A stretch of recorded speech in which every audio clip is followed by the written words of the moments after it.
এখন আমরা শুরু করতে চলেছি ক্লাস 12-এর বিএসটিডির পার্ট এ, অর্থাৎ প্রিন্সিপালস অফ ম্যানেজমেন্ট।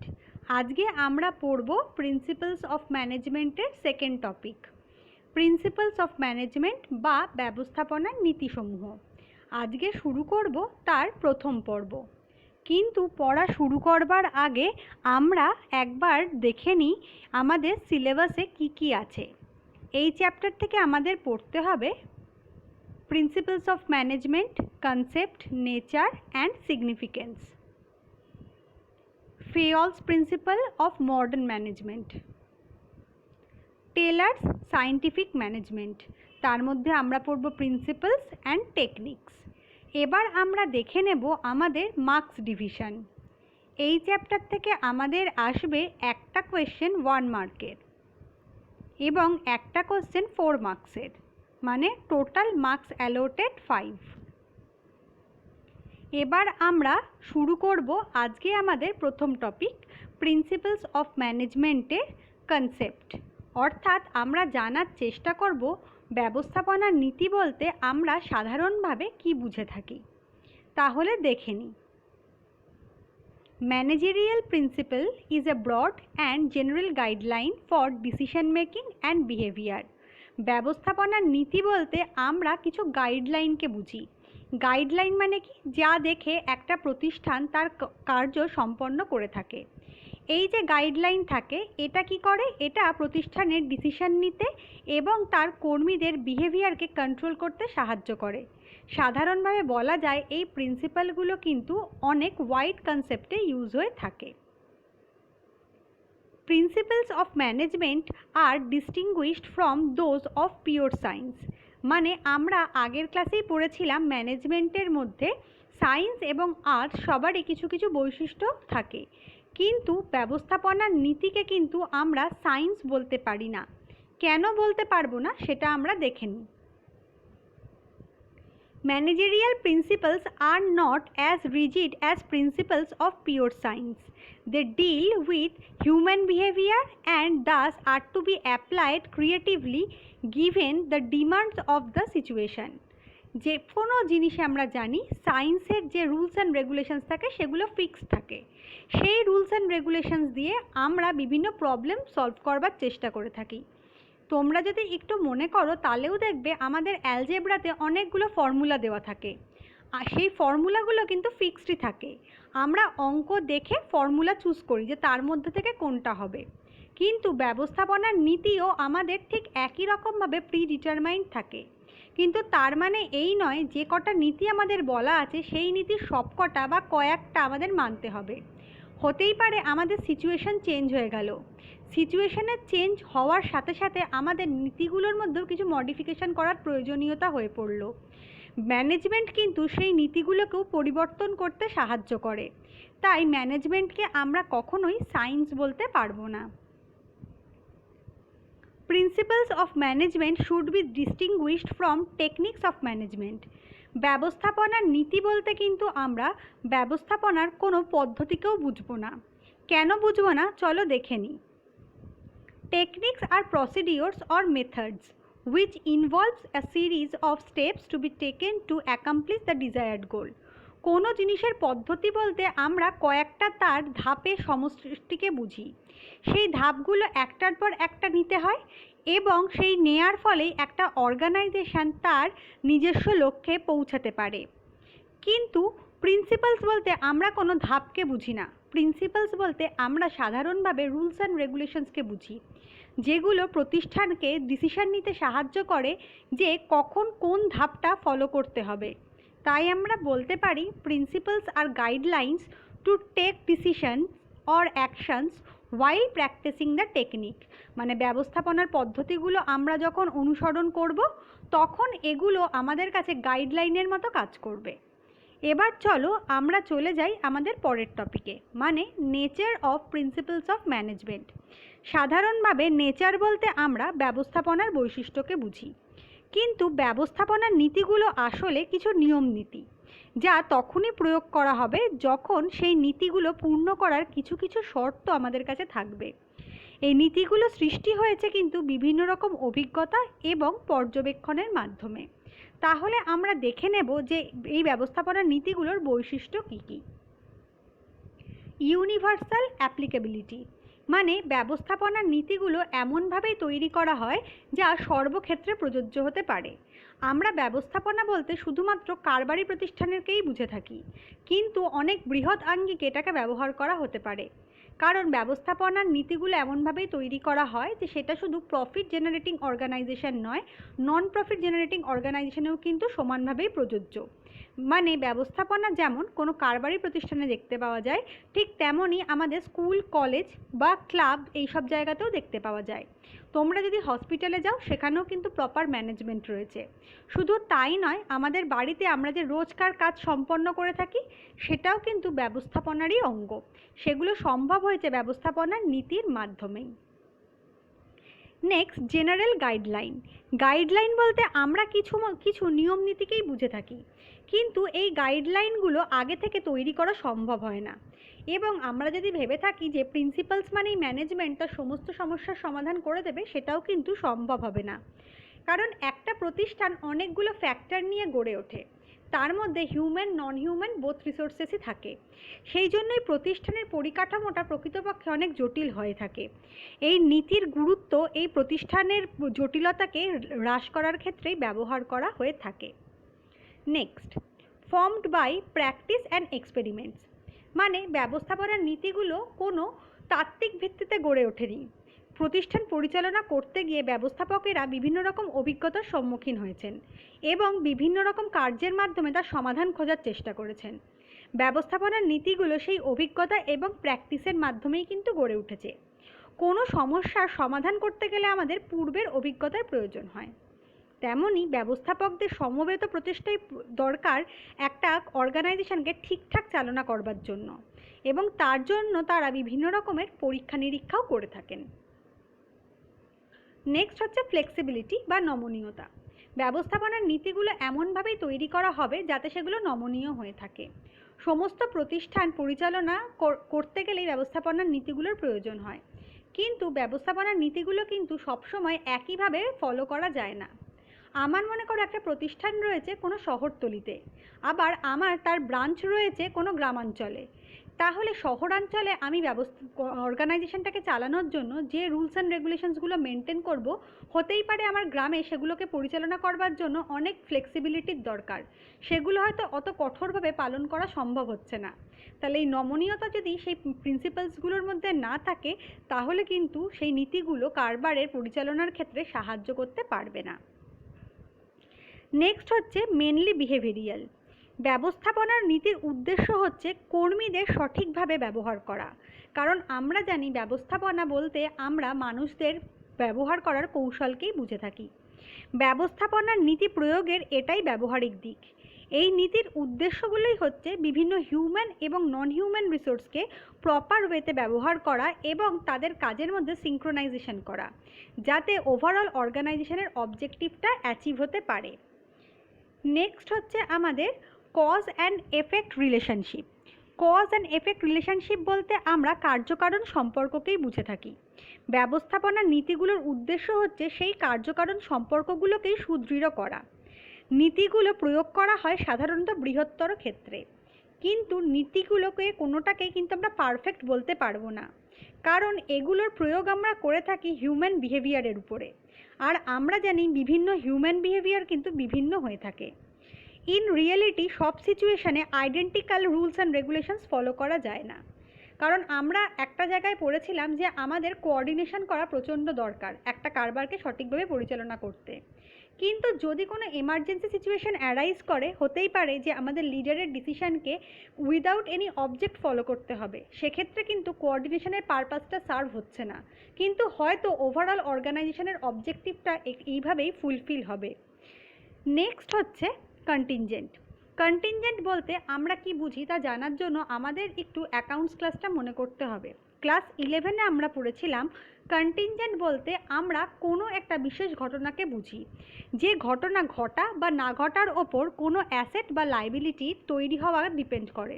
শুধু তাই নয়, কখনো কখনো কোনো গুডসও আমরা বিক্রি করতে পারবো কি পারবো না সেটাও একটা বিশেষ সিচুয়েশনের উপর ডিপেন্ড করে। ঠিক একইভাবে ব্যবস্থাপনার নীতির প্রয়োগও একটা পার্টিকুলার সিচুয়েশনের, একটা পার্টিকুলার পরিস্থিতির উপর নির্ভর করে। প্রয়োজনের পরিপ্রেক্ষিতে আমাদের সেই নীতিগুলোর পরিবর্তনও ঘটানো হতে পারে। এ তো গেল নীতিগুলোর বৈশিষ্ট্য, কিন্তু নীতিগুলো আমাদের প্রতিষ্ঠানের পক্ষে কেন জরুরি তা জানতে গেলে আমাদেরকে সিগনিফিকেন্স বুঝতে হবে। একবার দেখে নিই সিগনিফিকেন্স কী কী। Providing managers with useful insights into reality. একটা প্রতিষ্ঠান কিভাবে সঠিকভাবে পরিচালনা করা যায় তা বোঝার জন্য ম্যানেজমেন্টের বিভিন্ন রকম পরিকল্পনা থাকে। সেই পরিকল্পনাগুলোকে বাস্তবায়িত করাই ম্যানেজমেন্টের নীতির কাজ। ম্যানেজমেন্টের নীতিগুলোর মাধ্যমে ম্যানেজাররা নিজেদের যে ক্রিয়েটিভিটি থাকে সেটাকে রিয়েলিটিতে পরিণত করতে পারে। যখনই সেটা রিয়েলিটিতে পরিণত করতে পারবে তখনই সে বুঝতে পারবে যে সে যে ডিসিশনটা নিচ্ছে সেটা অর্গানাইজেশনের জন্য বেনিফিশিয়াল হবে কি হবে না। Optimum utilisation of resources and effective administration. Optimum utilisation of resources বলতে আমরা সম্পদের কাম্য ব্যবহারকে বুঝি। ব্যবস্থাপনার কার্যাবলীগুলো যদি মনে করো তাহলে দেখবে তার মধ্যে একটা ভীষণ গুরুত্বপূর্ণ কার্যাবলী ছিল মোটিভেশন। মোটিভেশন মানে অনুপ্রাণিতকরণ। কাকে অনুপ্রাণিতকরণ? প্রতিষ্ঠানের কর্মীদেরকে অনুপ্রাণিতকরণ। প্রতিষ্ঠানের কর্মীরা যখন অনুপ্রাণিত হবে তখনই তাদের এফেক্টিভনেস বাড়বে। যত তাদের এফেক্টিভনেস বাড়বে তত আমাদের প্রোডাক্টিভিটি বাড়বে, আর প্রোডাক্টিভিটি যত বাড়বে তত ওয়েস্টেজ কম হবে, মানে প্রপার রিসোর্সেসের প্রপার ইউটিলাইজেশন হবে। এটা করাই কিন্তু ব্যবস্থাপনার উদ্দেশ্য, কারণ যত রিসোর্সেস প্রপার ইউটিলাইজড হবে তত অর্গানাইজেশনের কস্ট কমবে। কস্ট কমা মানে আদার সেন্সে প্রফিট বাড়া। আর এই সমস্ত কাজ শুধু তো ওয়ার্কাররা করতে পারবে না, তার জন্য ব্যবস্থাপনার প্রয়োজন। মানে ব্যবস্থাপনার 3টে স্তর নিয়ে আমরা আলোচনা করেছিলাম, তাহলে এফেক্টিভ ইউটিলাইজেশনটা কিন্তু একদম টপমোস্ট লেভেল থেকেই করতে হবে। ফলে আমাদের এই ব্যবস্থাপনার নীতিগুলো অ্যাডমিনিস্ট্রেশন যে দিকটা থাকে সেটাকেও কিন্তু এফেক্টিভ করতে সাহায্য করে। Next, scientific decision. Scientific decision কি? সায়েন্টিফিক ডিসিশন বলতে আমরা সেই ডিসিশনগুলোকেই বোঝাই যে সিদ্ধান্তগুলো একটা পর্যালোচনার পর নেওয়া হয়ে থাকে। তাহলেই আমরা বুঝতে পারি যে সেই ডিসিশনগুলো নিতে গেলে আমাদের কি কি সুবিধা বা কি কি অসুবিধা হবে। ব্যবস্থাপনার নীতি সেই ডিসিশনগুলোকে নিতে সাহায্য করে। Meeting changing environment requirements. ব্যবস্থাপনার নীতিগুলো আমরা জানি প্রতিষ্ঠানকে সঠিকভাবে পরিচালনা করতে সাহায্য করে, কিন্তু আমরা এটাও জানি যে কোনো প্রতিষ্ঠান একটা এনভায়রনমেন্টের মধ্যেই কিন্তু অপারেশন করে। এনভায়রনমেন্টের ডিমান্ড স্ট্যাটিক থাকলেও সিচুয়েশন চেঞ্জে ডিমান্ডের পরিবর্তন হতে পারে। মানে নর্মাল সিচুয়েশানে একটা প্রতিষ্ঠান যা উৎপন্ন করতে পারবে, কোনো এমার্জেন্সি সিচুয়েশানে নিশ্চয়ই তার প্রোডাক্টিভিটি সেম লেভেলে থাকবে না। সেটা বাড়তেও পারে, সেটা কমতেও পারে। কমলে কোনো অসুবিধা হয় না, কিন্তু যদি বাড়ে তাহলে একটা ম্যানেজমেন্টের প্রপার ওয়েতে থাকা দরকার যা সেই প্রতিষ্ঠানগুলোকে সাহায্য করবে সেই পরিবর্তিত ডিমান্ডের সাথে কোপ আপ করতে। ব্যবস্থাপনার নীতির মেন কার্যকারিতা সেখানেই। ব্যবস্থাপনার নীতিগুলো প্রতিষ্ঠানকে সঠিকভাবে পরিচালনা করতে সাহায্য করে। Next, fulfilling social responsibility. আমরা ক্লাস 11-এ পড়েছিলাম যে একটা প্রতিষ্ঠান কখনো সমাজের বাইরে গড়ে ওঠে না, তাই সমাজের প্রতি সেই প্রতিষ্ঠানের দায়বদ্ধতা থাকে। সেই জন্য দেখবে কিছু কিছু কারবারি প্রতিষ্ঠান বিভিন্ন স্কুল, কলেজ, হাসপাতালে ডোনেট করে। ব্যবস্থাপনার নীতিগুলো ব্যবস্থাপনাকে সেটা করতে সাহায্য করে। শুধুমাত্র মানিটারি বেনিফিট দিয়ে অর্গানাইজেশনের ওয়ার্কারদের মোটিভেটেড করা সবসময় সম্ভব হয় না। তারা চায় জব সিকিউরিটি। তার সাথে সাথে তাদেরকে যদি স্বাস্থ্য বিমার ব্যবস্থা করে দেওয়া হয়, তাদের প্রয়োজনীয় চিকিৎসা করানোর ব্যবস্থা করা হয়, থাকার জায়গার সুবিধা দেওয়া হয়, শুধু তাই নয়, তার ছেলে মেয়েদের যদি পড়াশোনা করার জন্য বিদ্যালয়ের ব্যবস্থাও করে দেওয়া যায়, তাহলে কিন্তু তাদের এফেক্টিভনেস অনেক গুণে বেড়ে যায়। ব্যবস্থাপনার নীতিগুলো ব্যবস্থাপনাকে দক্ষ করতে সাহায্য করে থাকে। Last one is management training, education and research. আমরা ব্যবস্থাপনার কাজ যখন পড়েছিলাম তখন দেখেছিলাম ব্যবস্থাপনার একটা গুরুত্বপূর্ণ দিক হচ্ছে স্টাফিং। স্টাফিং কী করে? স্টাফিং আমাদের হিউম্যান রিসোর্সের কতটা ডিমান্ড আছে এবং কতজন হিউম্যান রিসোর্স আমার কাছে অ্যাভেলেবেল আছে তার একটা প্রপার অ্যানালিসিস করে। করার পর যদি দরকার হয় তাহলে রিক্রুটমেন্টের ব্যবস্থা করে থাকে। কখনো কখনো বা ইন্টারনাল প্রমোশনের মাধ্যমেও সেই ডিমান্ড পূর্ণ করা যায়। কিন্তু হতেই পারে যে আমার নিচের স্তরে ছিল, উপরের স্তরের জন্য তাকে সঠিকভাবে তৈরি করা সম্ভব হলো না। তাহলে তাকে কি করে সে কর্মক্ষেত্রে উপযোগী করে তোলা যাবে? তখন তার জন্য ট্রেনিং দেওয়া হবে। এক্সটার্নাল রিক্রুটমেন্টও যদি করা হয়, সেক্ষেত্রেও বাইরে থেকে যে আসছে তাকে প্রতিষ্ঠানের জন্য উপযুক্ত করে তুলতে আমাদের ট্রেনিংয়ের দরকার হয়। কখনো কখনো প্রতিষ্ঠান এমপ্লয়ীদের বেনিফিটের জন্য তাদের কিছু সেলফ ডেভেলপমেন্ট কোর্সের আয়োজন করে থাকে। এডুকেশন বলতে আমরা সেই সেলফ ডেভেলপমেন্ট কোর্সকেই বুঝে থাকি। ব্যবস্থাপনার আরও একটা কাজ হচ্ছে রিসার্চ অ্যান্ড ডেভেলপমেন্ট, যেটা তার ইনোভেশনের পার্ট। ইনোভেশন মানে শুধুমাত্র নতুন প্রোডাক্ট তৈরি করা কিন্তু নয়।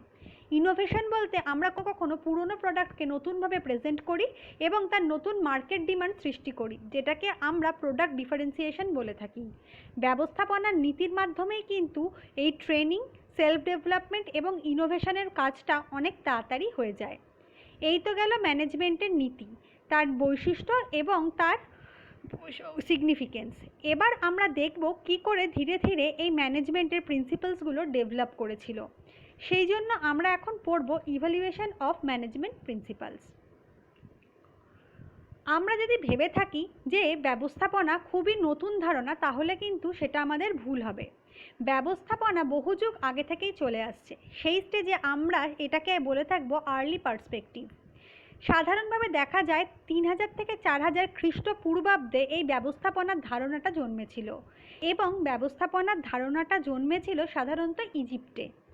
ইজিপ্টে যখন পিরামিড তৈরি করা হতো, তখন বড় বড় পাথর নিয়ে আসা হতো, প্রচুর লোককে কাজে লাগানো হতো সেই পিরামিডগুলো বানানোর জন্য। আমরা জানি ব্যবস্থাপনার মাধ্যমে আমরা সেই সমস্ত হিউম্যান রিসোর্সদেরই প্রপারলি ট্যাকেল করে থাকি। তাহলে ব্যবস্থাপনার ধারণা কিন্তু তখন থেকেই তৈরি হয়েছিল। এরপরে আস্তে আস্তে আমরা এগোবো ক্লাসিক্যাল অ্যাপ্রোচের দিকে, মানে ওই সময় প্রথম ব্যবস্থাপনাটা আসতে শুরু করলো। ক্লাসিক্যাল অ্যাপ্রোচে আমরা জানতে পেরেছিলাম যে ইকোনমিস্টরা বলছিল ওয়ার্কার্সরা একমাত্র ইকোনমিক্যালি বেনিফিটেড হলেই তারা এফিশিয়েন্টলি কাজ করতে পারবে। তাই সায়েন্টিফিক ম্যানেজমেন্টের ফাদার টেলার এবং তার সঙ্গীরা গুরুত্ব দিয়েছিলেন প্রোডাকশানকে কিভাবে সর্বোত্তম উপায় করা সম্ভব হয়ে থাকে। কিন্তু তাদের থিওরির কিছু লুপহোলস ছিল। তার জন্য সেখান থেকে অ্যাডমিনিস্ট্রেটিভ থিওরির জন্ম দিয়েছিলেন ফেয়াল এবং তার সঙ্গীরা। তারা চেষ্টা করেছিলেন কর্ম এবং কর্মীদের মধ্যে এক মেলবন্ধন ঘটানোর, কিন্তু তাদের কাজেও কিছু অসুবিধা বা ত্রুটি দেখা গেছিল। তার থেকেই জন্ম হয়েছিল বিউরোক্রেটিক ম্যানেজমেন্টের, ম্যাক্স ওয়েবার যার পথিকৃৎ। তিনি বলেছিলেন যে ব্যবস্থাপনায় যে ব্যক্তিরা থাকেন তারা অনেক সময় তাদের ক্ষমতার অপপ্রয়োগ করে থাকেন, তার ফলে কর্মীরা অনেক সময় ডিমোটিভেটেড হয়ে পড়ে। তাই তিনি তাদের ক্ষমতার অপপ্রয়োগ হ্রাস করতে চেয়েছিলেন, কারণ তার মাধ্যমেই একমাত্র ব্যবস্থাপনার অসঙ্গতি হ্রাস করা সম্ভব হয়। অর্থাৎ এই ক্ষেত্রে ম্যানেজমেন্ট বলতে শুধুমাত্র হিউম্যান রিসোর্সকে ম্যানেজ করার কথাই ভাবা হতো। কিন্তু এরপর এসেছিল শিল্প বিপ্লবের যুগ। এখানে উৎপাদনশীলতা বৃদ্ধি করবার জন্য প্রয়োজন হয়ে পড়েছিল কর্মবিভাজনের, বিশেষায়নের এবং কর্মী এবং মেশিনের মধ্যে এক সম্পর্ক স্থাপন করার। অর্থাৎ আস্তে আস্তে আমরা প্রিন্সিপালসগুলোকে ডেভেলপ করতে শুরু করলাম, হিউম্যান এবং নন হিউম্যান রিসোর্সের মধ্যে একটা সম্পর্ক তৈরি করার চেষ্টা করলাম। সুতরাং বুঝলাম ম্যানেজমেন্ট মানে শুধুমাত্রই কিন্তু হিউম্যান রিসোর্স নয়, সেখানে নন হিউম্যান রিসোর্সও একটা বিশেষ গুরুত্ব পালন করে থাকে। এর সঙ্গে দরকার হয়ে পড়লো কর্মীদের নিয়ন্ত্রণেরও, মানে কন্ট্রোলিংয়ের জন্ম হলো। তারপর এলো নিও ক্লাসিক্যাল অ্যাপ্রোচ। এখন ব্যবস্থাপনা একটু জটিল হয়েছে, কারণ প্রতিষ্ঠানগুলোও আস্তে আস্তে জটিল হয়েছে, তার বিভিন্ন স্তর আসতে শুরু করেছে। নিও ক্লাসিক্যাল থিওরির সময়সীমা হচ্ছে 1920 থেকে 1950। এই সময় ব্যবস্থাপকরা বুঝতে শুরু করেছিলেন যে উৎপাদনশীলতা বাড়ানোর জন্য শুধুমাত্র নিয়মনীতি থাকলেই কর্মীদের দিয়ে সব কাজ করিয়ে নেওয়া যাবে না, কারণ ইকোনমিক ইনসেন্টিভসই তাদেরকে অনুপ্রাণিত করবার জন্য যথেষ্ট উপায় নয়। কর্মীদের উদ্বুদ্ধ করবার জন্য প্রয়োজন হয়ে পড়বে সামাজিক চাহিদার, যে কারণে ম্যাসলো তার চাহিদা তত্ত্বে বলেছিলেন যে সোশ্যাল সিকিউরিটিরও একটা বিশাল গুরুত্বপূর্ণ ভূমিকা রয়েছে। কর্মীরা শুধুমাত্র নিজেদের মধ্যে যে প্রতিষ্ঠানের নিয়ম নীতি নিয়েই কথা বলবে তা নয়। শুধুমাত্র ফর্মাল কমিউনিকেশন একটা প্রতিষ্ঠান কখনোই চালাতে পারে না। কর্মীরা নিজেদের মধ্যে সুখ দুঃখে ভাগ করে নেয়, তাদের অভাব অভিযোগের কথাও জানায়। অর্থাৎ আস্তে আস্তে ইনফর্মাল কমিউনিকেশনের জন্ম হলো। প্রতিষ্ঠানের স্তর যত দীর্ঘ হবে, ইনফর্মাল কমিউনিকেশনের চাহিদাও তত বাড়বে। ইনফর্মাল কমিউনিকেশন যদিও কখনো কখনো রিউমার সৃষ্টি করে থাকে, কিন্তু তবুও ইনফর্মাল কমিউনিকেশনকে একটা বিশাল ওয়ে অফ ফিডব্যাক ধরা হয় ম্যানেজমেন্টের পক্ষ থেকে। কারণ ইনফর্মাল কমিউনিকেশনের মাধ্যমেই কোনো কর্মীর মনোভাব সঠিকভাবে জানা যায় বলে ধারণা। এখান থেকে এসছে আমাদের হিউম্যান রিলেশন অ্যাপ্রোচ এবং বিহেভিয়ারাল সায়েন্স অ্যাপ্রোচ। দুটোই হিউম্যানের বিহেভিয়ারকে অনেক দীর্ঘস্তরে আলোচনা করবার ক্ষেত্রে প্রযোজ্য। হিউম্যান রিলেশন অ্যাপ্রোচের পথপ্রদর্শক হলেন এলটন মায়ো, বিহেভিয়ারাল সায়েন্স অ্যাপ্রোচের পথপ্রদর্শক সেখানেই মেরি পার্কার ফলে। এবার আমরা চলে আসব আমাদের বর্তমান যুগে, যখন দেশে বিশ্বায়ন ঘটছে, প্রাইভেটাইজেশন ঘটছে, ব্যবস্থাপনা স্তরের বৃদ্ধি ঘটছে, অর্থাৎ পুরো অর্গানাইজেশন যখন কমপ্লেক্স হয়ে যাচ্ছে, তখন আমরা মডার্ন অ্যাপ্রোচের ওপর বেস করে চলব। মডার্ন অ্যাপ্রোচ বলতে আমরা বুঝি অর্গানাইজেশন একটা সিস্টেম, যা বহু সাবসিস্টেমে ভাগ করা রয়েছে। সেই সাবসিস্টেমগুলোকে প্রপারলি কোঅর্ডিনেট করতে হবে যাতে ওভারঅল সিস্টেম প্রপারলি রান করে। অর্থাৎ আমাদের দরকার সিস্টেম অ্যাপ্রোচের। জনসন এবং তার সহকর্মীরা এর পথপ্রদর্শক। নেক্সট, কন্টিনজেন্সি অ্যাপ্রোচ, মানে সমস্ত কিছু যে আমাদের কাছে বর্তমান সমস্ত তথ্য আমাদের কাছে আছে, সমস্ত ডিমান্ড আমাদের জানা এরকম নাও হতে পারে। আমাদের ক্রিটিক্যাল সিচুয়েশনের জন্য তৈরি থাকতে হতে পারে। হঠাৎ মার্কেট ডিমান্ড বেড়েও যেতে পারে বা হঠাৎ মার্কেট ডিমান্ড কমেও যেতে পারে। তাহলে এই যে ঘটনার ওপর নির্ভর করে ব্যবস্থাপনার নীতিগুলোর প্রবর্তন করা, এটাই কন্টিনজেন্সি অ্যাপ্রোচের মূল বক্তব্য। Woodward and others are the pioneers of this approach. And the last one is operation research approach. শুধুমাত্র কাজ করে গেলেই চলবে না, প্রপার রিসার্চের মাধ্যমে প্রপার অপারেশন করতে হবে যাতে ওভারঅল কস্ট মিনিমাম হতে পারে। কারণ এখন প্রত্যেকটা মার্কেটই হচ্ছে কম্পিটিটিভ মার্কেট, যেখানে অনেকজন সেলার রয়েছে। তাই সেই প্রতিযোগিতায় টিকে থাকতে হলে আমাদের কস্ট মিনিমাইজেশন ইম্পর্টেন্ট। তাহলে কারণ তাতেই আমাদের প্রফিট ম্যাক্সিমাইজেশন হতে পারে। এই ধারণার ওপর প্রথম আলোকপাত করেছিলেন সিমসন এবং তার সঙ্গীরা। এই তো গেল ম্যানেজমেন্ট প্রিন্সিপালসের ইভ্যালুয়েশন। এই ম্যানেজমেন্টের যে বক্তব্য রয়েছে তার মধ্যে আমাদের দুজন সবথেকে ইম্পর্টেন্ট পার্সন যারা কন্ট্রিবিউট করেছিলেন তারা হলেন টেলর আর ফেয়ল। ম্যানেজমেন্টে এদের কি ভূমিকা রয়েছে এটা আমরা পরের ক্লাসে আলোচনা করব।